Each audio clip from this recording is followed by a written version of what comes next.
ఆంధ్రప్రదేశ్ రాజకీయ కొత్త టర్న్ తీసుకుంటుంది. అవును, వచ్చే ఎన్నికలే లక్ష్యంగా ఇప్పుడు ప్రధాన పార్టీలు నేతలు వ్యూహాలు అమలు చేస్తున్నారు అంటే నిజంగా అత్యశక్తి కాదు. ప్రత్యర్థి పార్టీల ప్రధాన నియోజకవర్గాలపైన గురిపెట్టాయి. 2024 ఎన్నికల్లో 11 సీట్లకే పరిమితమైన వైఎస్ఆర్సీపీ పార్టీ మాజీ ముఖ్యమంత్రి జగన్మోహన్ రెడ్డి గారు ఇప్పుడు కసరత్తులు వేగం చేస్తున్నారు.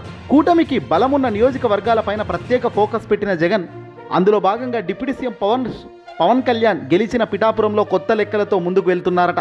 ఇందులో కీలక మార్పులకు సిద్ధమవుతున్నారట జగన్మోహన్ రెడ్డి గారు. పిఠాపురం నియోజకవర్గంలో మాజీ ముఖ్యమంత్రి జగన్మోహన్ రెడ్డి గారి లెక్కలు పూర్తిగా మారుతున్నాయి. 2019లో వైసీపీ గెలిచిన ఈ నియోజకవర్గం నుంచి 2024 ఎన్నికల్లో పవన్ కళ్యాణ్ ఘన విజయం సాధించారు.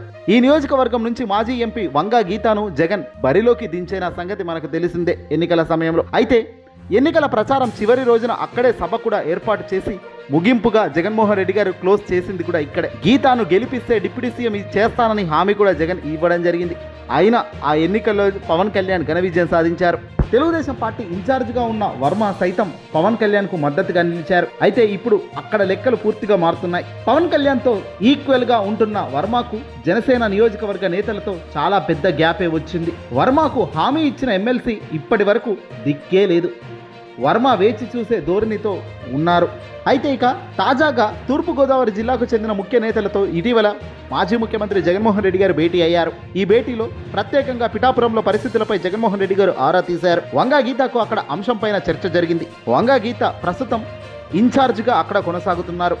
పూర్తి స్థాయిలో ఫోకస్ చేయటం లేదనే అభిప్రాయం పార్టీ నేతల్లో జగన్మోహన్ రెడ్డి గారి ముందు వ్యక్తమైందట. అయితే గీతా కంటే బలమైన నేత వైసీపీకి నియోజకవర్గంలో లేరనే జిల్లా నేతలు స్పష్టంగా చెబుతున్నారు. కాపు ఉద్యమ నేత ముద్రగడ్డ పద్మనాభంతో సహా జిల్లాకు చెందిన 2 మాజీ మంత్రులను పిఠాపురంలో గీతాకు మద్దతుగా నిలిచేలా జగన్మోహన్ రెడ్డి గారు సూచనలు చేస్తున్నారట. స్థానిక సంస్థల ఎన్నికలు జరిగితే అక్కడి నుంచే 2029 ఎన్నికలకు సమాయుక్తంగా నియోజకవర్గంలోని ప్రతి గ్రామంలో ఇప్పటి నుంచే కార్యాచరణ అమలు చేయాలని ఆయన డిసైడ్ అయ్యారు. జగన్మోహన్ రెడ్డి గారు పాత విషయాలను ఆరాధిస్తూనే కొత్తగా ఏం చేయాలి అనే దానిపై కసరత్తులు ప్రారంభించారు. నియోజకవర్గంలో ప్రస్తుత పరిస్థితులపైన రిపోర్ట్లు తెప్పించుకుంటున్నారు జగన్మోహన్ రెడ్డి గారు. కీలక దిశా నిర్దేశం చేస్తున్నారు. రాబోయే కొద్ది రోజుల్లోనే తూర్పుగోదావరి కేంద్రంగా ప్రభుత్వానికి వ్యతిరేకంగా భారీ నిరసనకు జగన్ సిద్ధమవుతున్నారు. అటు పార్టీ నియోజకవర్గ బాధ్యతలు చూస్తున్న వారిలోనూ మార్పులు చేర్పులు చేస్తున్నారు. వర్మ పాత్ర కీలకంగా మారింది ఇక్కడ.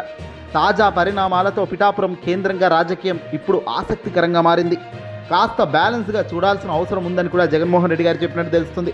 రాబోయే కాలంలో అటాక్ ఏ రకంగా ఉంటుందనేది మాత్రం నిజంగా మామూలుగానైతే ఉండదు అనేది చాలామంది నియోజకవర్గాలు నేతలు చెప్తున్నమాట. చూడాలి మరి. జగన్ ప్రత్యేకంగా పిఠాపురం వైపు ఫోకస్ గట్టిగానే పెట్టారు. వాళ్ళ తప్పులు, వాళ్ళు నిలబడ్డ తీరు అన్నీ కూడా ప్రజలకు వివరించి ప్రజలకు ధీటైన వ్యక్తిని నిలబెట్టి అక్కడ గెలవాలి అనేది ఇప్పుడు ఆలోచిస్తున్నారు.